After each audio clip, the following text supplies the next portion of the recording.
They were in the concentration camp in Germany at that time, World War II.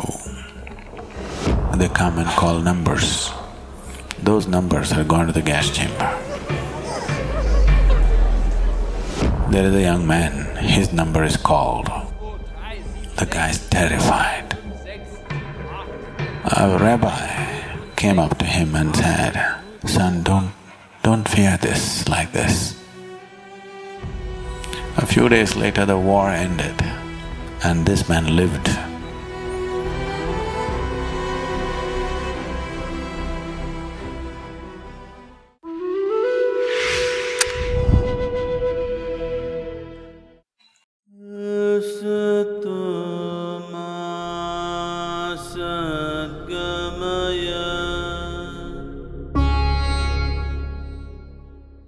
It's a very beautiful incident that happened. There's a guy who, I wrote about it later. They were in the concentration camp in Germany at that time, World War II. And every day they come and call numbers. Those numbers are gone to the gas chamber. So when they call out numbers, people hide under that, they'll be dragged, beaten and taken.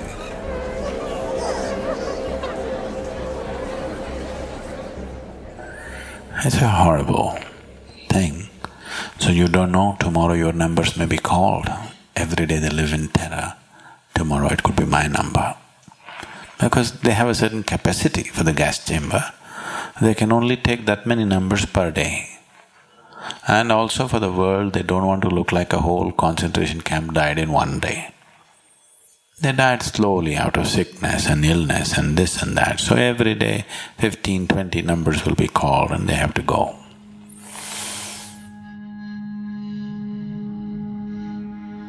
So one day, there is a young man, his number is called. The guy is terrified, he doesn't want to go, he's shivering and crying and this.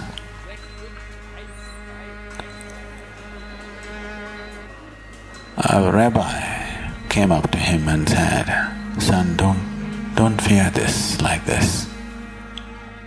And he took off his shirt, gave it to him, "You wear my shirt with my number, I'll wear yours."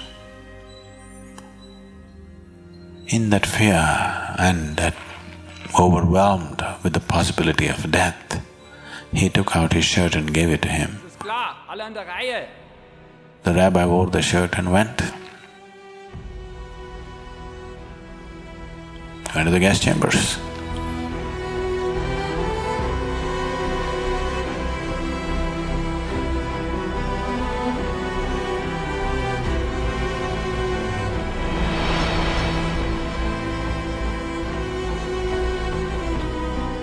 A few days later, the war ended and this man lived.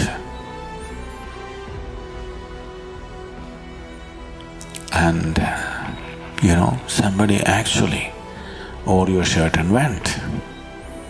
He could have lived. And this fellow, his whole life was transformed because of this, that this rabbi actually walked to death, knowing fully well where he's going, no chance. When a man is like this, for him attaining is no problem. He doesn't have to go and die in the gas chamber.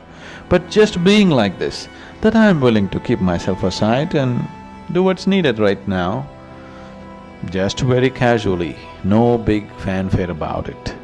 Now for this man, knowing the ultimate is not far away, it is very simple. Gautama said, when you're really hungry, when you badly need food, if you give away your food to somebody else, you will become stronger, not weaker. No logical human being would accept such nonsense, but it's 100% truth. If you know how to give away that which matters most to you at a certain moment, it leaves you enormously capable, enormously strong, not weak. To have that strength to give away what matters to you is not a small strength, it's a tremendous strength, isn't it? To give away things which don't matter to you, that means nothing. To give away that which matters most to you is everything, isn't it? Right now, what matters most to you is yourself, of course, isn't it? You say, no, my child, my husband, my wife, it's not true. What matters most to you is yourself, isn't it? If you can give yourself up, if you can just throw yourself into something, not because it is going to buy you a ticket to heaven, not because you will realize mukti out of it, not because of anything, simply to give away. You know, Ramana said, Atmagnanam ati sulabham. Knowing the ultimate, self-knowledge is the easiest thing. It is, if you know how to keep yourself aside.